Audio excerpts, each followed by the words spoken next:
Hello guys, magandang gabi. Ayan, sasagutin ko lang yung nagtanong kasi sa'kin at tinatanong niya kung, naranasan ko ba na ano, na ikumpara yung nararamdaman kong sintomas sa mga, malalang sakit, 'yan. Ah, Opo gano'n, gano'n talaga. Gano'n talaga yung ano, magiging response mo. Ah, Mostly 'no, parang halos naman lahat yata na nagdaan sa anxiety disorder is, ah, pagkakamalan niya talaga sa sarili niya na ano, na meron siyang malalang sakit or magsi-sink in talaga sa isip talaga na ano, na baka may malalang sakit gano'n. Kasama po 'yan, ganyan. Dinanas ko 'yan.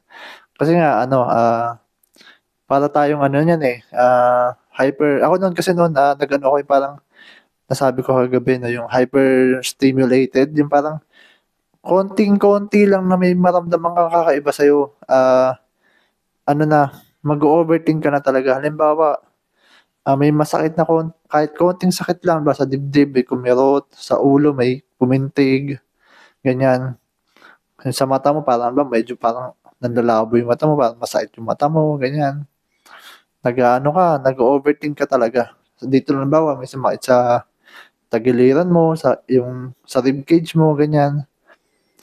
Mag-aano ka talaga, parang mas ramdam mo siya. Ayun yung tamang ano, yun yung tamang sa ibang tao wala lang, ano lang parang na binabalewala lang kasi, wala naman talaga, normal lang naman na may sa buhay natin na may sumasakit-sakit sa'tin ganyan. Pero 'pag nag-anxiety ka, hyper-stimulated ka 'no, ramdam na ramdam mo talaga na yung ano, lalo na pagka wala kang ginagawa na, yung parang, halimbawa pahinga ka na ganyan, hindi ka na busy, hindi ka na parang hindi ka na busy sa ibang gawain ganyan.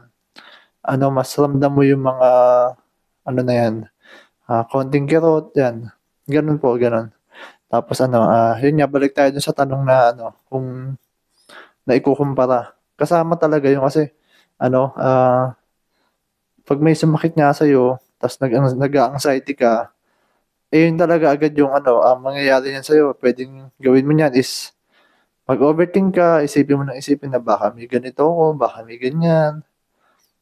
Parang dina-diagnose mo yung sarili mo 'no, na hanggang, mag-ano na parang itatatak mo na sa isip mo na ito na talaga yung sakit ko, ganyan. Pero, hindi mo alam na ano lang pala, nag-a-anxiety ka lang talaga na kasi nga kahit naman yung doktor is wala ring masabi sa'yo na ito yung ano, ito yung sakit mo, ganyan. Hindi niya rin alam 'no, wala rin naman nakita sa mga lab test 'no. So ayun, paulit-ulit lang naman 'no, sinagot ko lang yung katanungan na yun. Ang nangyayari kasi is ano, Google ka ng Google 'pag may part na may sumakit sa'yo, kung ano man yun, ah, specific pa yun, i-search mo sa Google. Halimbawa, chest pain, ganyan, sharp stabbing chest pain, ganyan. Lahat yan, ise-search mo yan.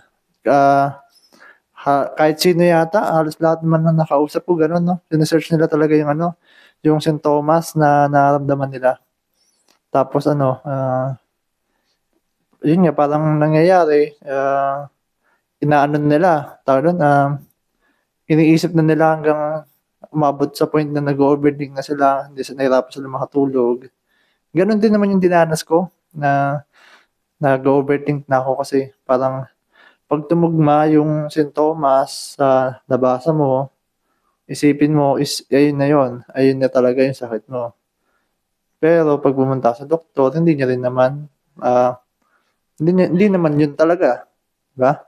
Yun, paulit-ulit lang naman guys, kasama talaga yun yung ano, ikukumpara mo yung mga nararamdaman mo sa mga malalang sakit, yan kasama yun. Hindi yun common na yan na ano, na sintomas ng anxiety disorder. So yun lang guys, magandang gabi sa inyo at ako inaantok-antok na din ako kaya matutulog na din ako. Sana makatulog ka ng maayos 'no. Sige, good night guys.